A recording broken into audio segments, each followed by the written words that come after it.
How to correctly sign up for Apple Pay Later. Here's how to correctly sign up for Apple Pay Later on your iPhone. First, make sure your device is running iOS 16.4 or a later version and that Apple Pay is already set up with an eligible debit card.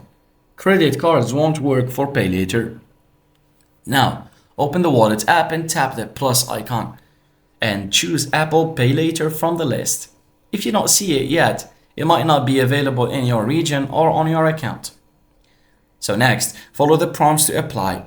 Apple will do a soft credit card check, which won't affect your score. So once approved, you'll be able to make purchases and split payments into 4 equal, interest-free installments over 6 weeks.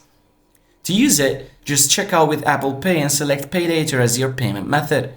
You can track your balance, upcoming payments, and schedule inside the Wallet app under the Pay Later section. And that's how to correctly sign up and start using Apple Pay Later. Thanks for watching.